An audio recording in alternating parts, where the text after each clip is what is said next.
प्रार्थना करें। प्रभु, हम तेरे वचन पर ध्यान करेंगे, हमसे बोला बात करें और उसका वचन तेरी तरफ से यीशु के नाम मांगते हैं, आमीन।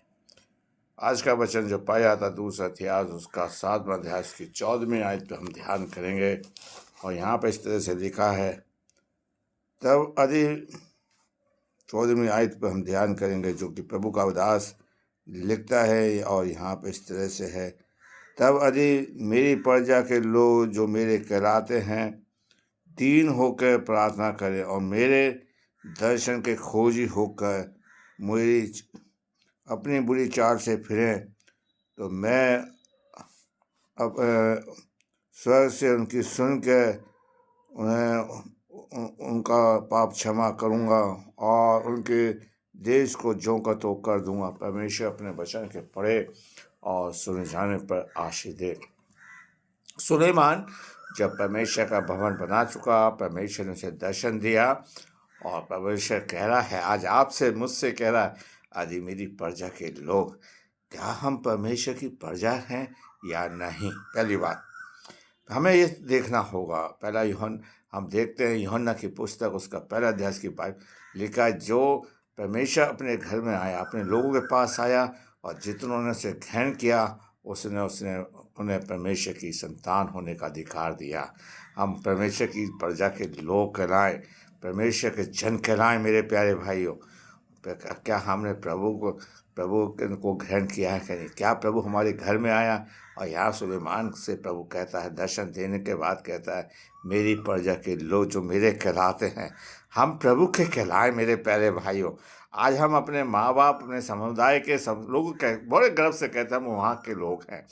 आज प्रभु मुझे आपको अपना कहना चाहता है। आज प्रभु मुझे और आपको अपनाना चाहता है। मेरे प्यारे भाइयों, और प्रजा के अगर हम लोग बनना चाहते हैं तो हमें प्रार्थना करनी चाहिए। दूसरी बात प्रभु कहता है, मेरे लोग मुझसे प्रार्थना करें। आज हम प्रार्थना से कतराते हैं। चर्चों में देख ली कितनी बड़ी हालत ख़राब हो रही है। हम चर्च में जाते हैं लेकिन चर्च में बैठे रहेंगे, प्रार्थना नहीं कर पाते, लोगों के सामने प्रार्थना नहीं कर पाते, तो हम कैसे परमेश्वर के लोग हो सकते हैं? प्रार्थना का मतलब यह है कि हम परमेश्वर से बातें करें, परमेश्वर के सामने जाके गिड़गिड़ाएं, परमेश्वर से अपनी बातें करें। और प्रभु कह रहा है, मेरी प्रजा के लोग जो मेरे कहलाते हैं वो मुझसे प्रार्थना करें। अगर हम दूसरा कुरिन्थियों की पुस्तक को देखें तो प्रभु वहाँ कहते हैं, मैं तुम्हारा पिता हूँगा, तुम मेरे बेटे बेटियाँ होंगे। 6 अध्याय की हम 18वीं आयत को पढ़ें तो वहाँ प्रभु कहता है, वो मैं उनका पिता हूँगा, मैं उनमें चला फिरा करूँगा। मेरे बच्चे मेरे से बातें करें, मेरे बच्चे मुझसे प्रार्थना करें, मेरे बच्चे मुझको पुकारें। लेकिन हम प्रार्थना नहीं करते। चर्चों की हालत बहुत ख़राब है भाइयों बहनों, हम प्रार्थना नहीं करते।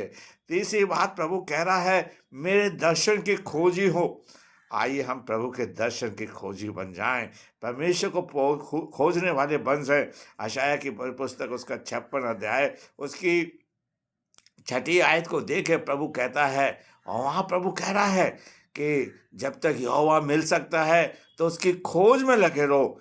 आज हम परमेश्वर के दर्शन की खोज की बात नहीं करते। मेरे प्यारे भाइयों, मत्ती की पुस्तक उसका 6ठा अध्याय उसकी 33वीं आयत में प्रभु कह रहा है, पहले उसके राज और उसके धर्म की खोज करो। आइए मैं और आप प्रभु के दर्शन को खोजें और प्रभु का दर्शन पाएं। मेरे प्यारे भाइयों, हमारे अंदर ये लालसा उत्पन्न हो जाए, इच्छा उत्पन्न हो जाए कि हम परमेश्वर का दर्शन करेंगे, परमेश्वर को खोजेंगे, परमेश्वर को पाएंगे। आप मैं प्रभु की प्रजा के लोग हैं, परमेश्वर की संतान बन जाए मेरे प्यारे। और प्रभु के मेरी प्रजा के लोग जो मेरे कहलाते हैं, और हम यहोवा के उससे प्रार्थना करें, उसका दर्शन पाएं। मेरे प्यारे भाइयों, उससे साथ हम मिलें।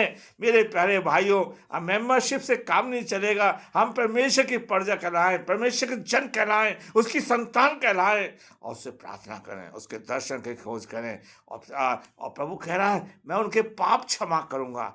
आइए हम पाप क्षमा करने के लिए अपने प्रभु के पास जाएं। और यीशु मसीह का लहू, पहला यूहन्ना उसका पहला अध्याय की 7वीं आयत में कहता है, यीशु मसीह का लहू हमें सब पापों से शुद्ध करता है। यीशु मसीह ने मत्ती की इंजील में कहा, लूका की इंजील में कहा, हे पिता इनके पाप क्षमा कर दे, वे ये नहीं जानते क्या करते हैं। प्रभु मेरे और आपके पाप क्षमा करें।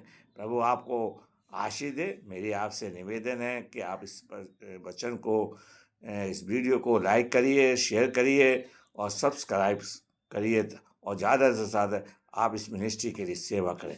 आमीन। आइए हम प्रार्थना करें। प्रभु, हम तेरा धन्यवाद देते हैं कि हमने तेरे वचन को बड़ी कमजोरी के साथ बोया है और इसको सिर से बढ़ाइए। पिता, जिन घरों में बीमारी है, परेशानी है, बेरोजगारी है, इस पिता उन सब की समस्या को सुनकर तो चंगाई का देने वाला, जो भी प्रभु सुन रहे हैं उन्हें आशीष दे प्रभु जी। उनकी बीमारियां परेशानी को दूर कर, उनके रोजगारों पर आशीष दे। यीशु के नाम मांगते हैं, आमीन।